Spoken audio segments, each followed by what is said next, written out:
Good afternoon, Frank. Good afternoon, Professor Spooner.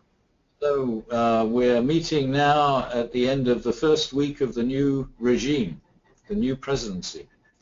And it seems to me that everything that we were told to expect before the election and the campaign is actually coming true. And this presidency is devoted to trying to stop the process of globalization. It's hard to believe that all of that has become manifest in only 120 hours. Well, I mean, he's a businessman. He means business. And I think, in fact, he's been so energetic and determined since he took office that nobody's reacted yet. And the reactions will start, well, they've started to come today. There have been some comments in Washington about some of the things possibly being not in sync with the Constitution. And as we all know, in America, everything has to fit within the rules of the Constitution. But certainly there's one governor, I forget of which state, has said that you can't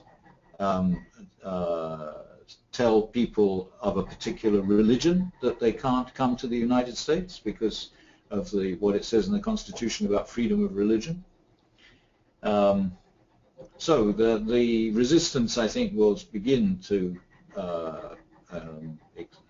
increase in the next few days. However, it seems to me that you and I are the only two people who actually realize that it's the forces of globalization gradually awakening and deciding that they're going to resist the new executive who wants to stop the process of globalization. Well, and we can't overlook what occurred around the world on Saturday. On Saturday, the biggest protest in American history occurred.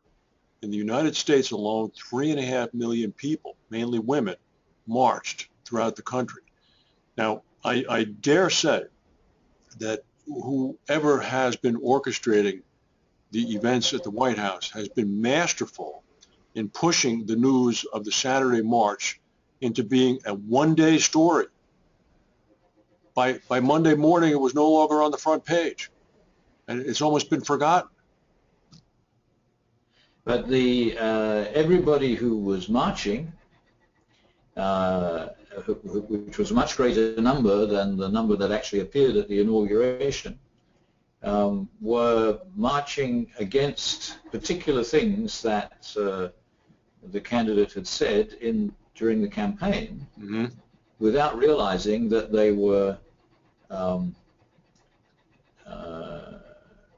marching in favor of the change that is coming with globalization.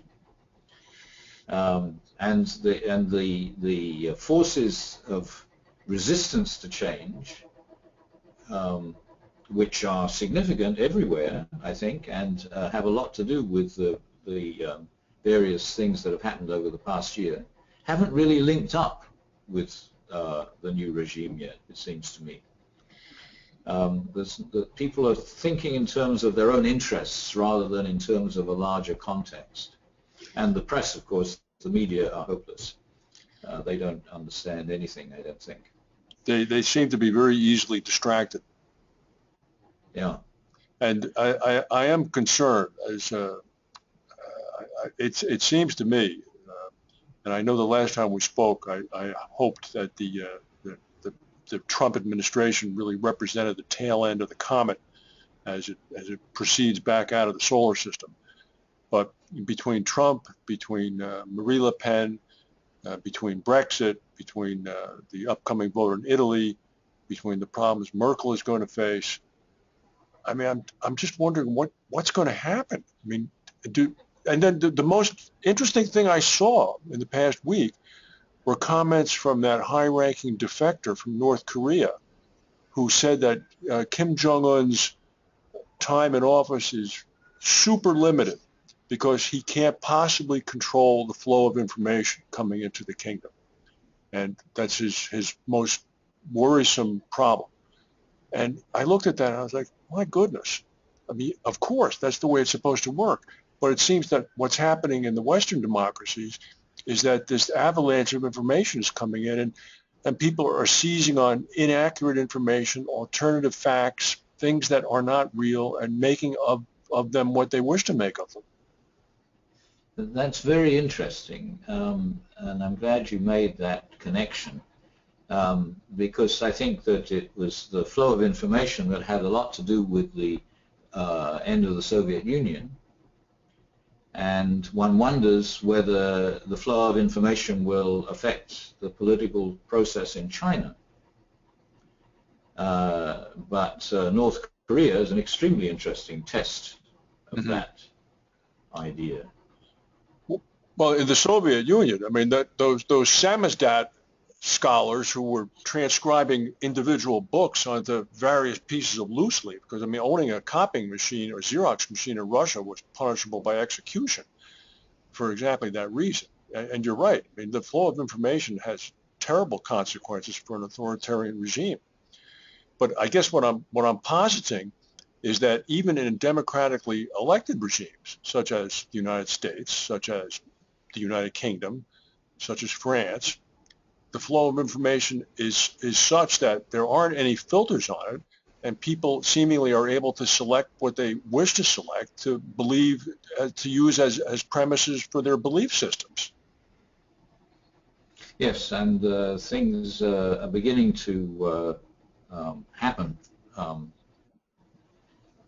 in the build-up to the elections in all the European countries that are having elections this coming year, and also in Iran, which is having its election in May. I forgot that. So it's going to be an extremely interesting year for people interested in the way things are changing under globalization, with more and more inclusiveness, more and more interaction between larger and larger numbers of people, and the type of social change that brings about. People are reacting against what they understand in the social change because it affects them personally, but not understanding what causes it. And it's going to be interesting to see whether, as more and more things happen with each of these elections, and possibly the things that are not elections, like the position of Kim Jong-Un and the Chinese system and so on, whether that changes the way people think about things, and whether, in fact, President Trump's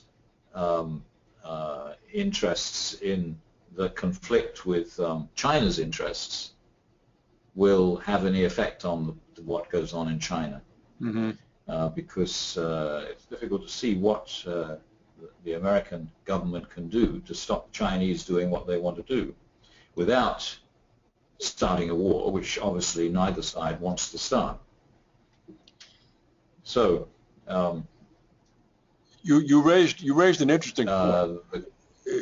I mean, you spoke about the reaction of people to globalization and identifying the causes of their unhappiness. In this case, the cause of their unhappiness in the United States was continuation of the political status quo. In the United Kingdom, the cause of unhappiness was supposedly Brussels and the European Union.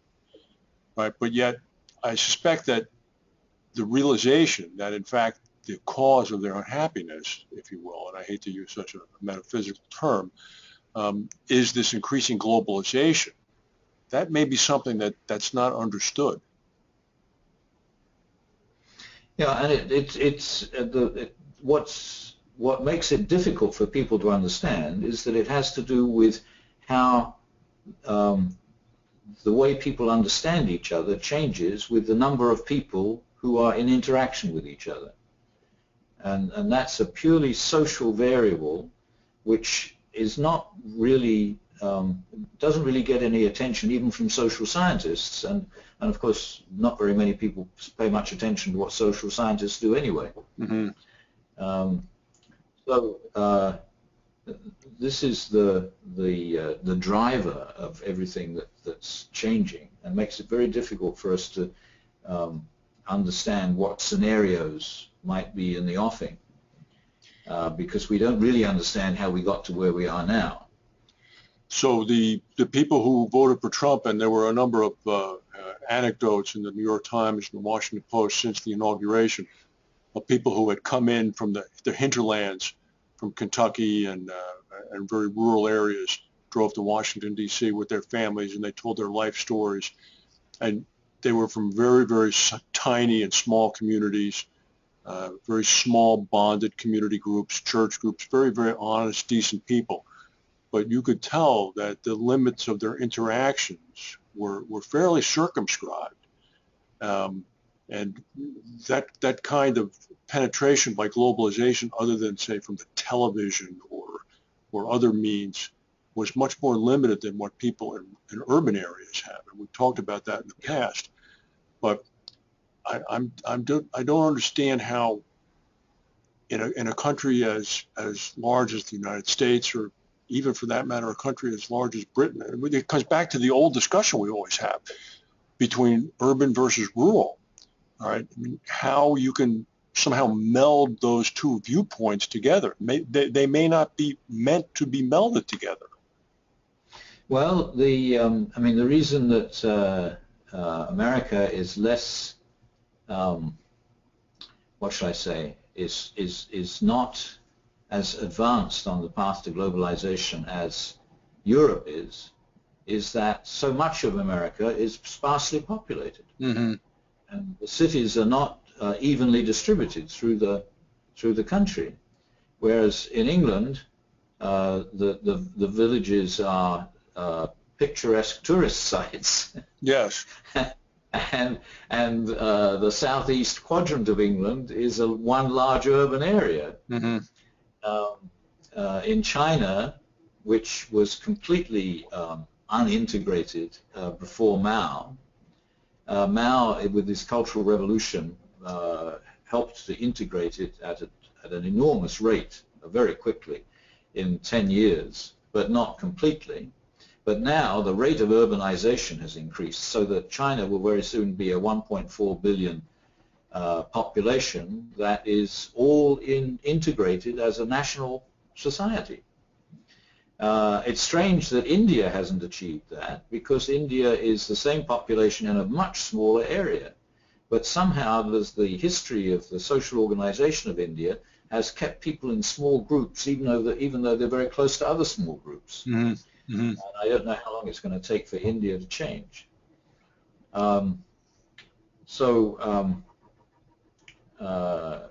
I think an interesting way to end this session today is to draw attention to the fact that Theresa May is here to talk to President Trump and tell him that the integration of Europe is extremely important for America. So she's pushing the forces of globalization, which England is now planning to manage from the outside.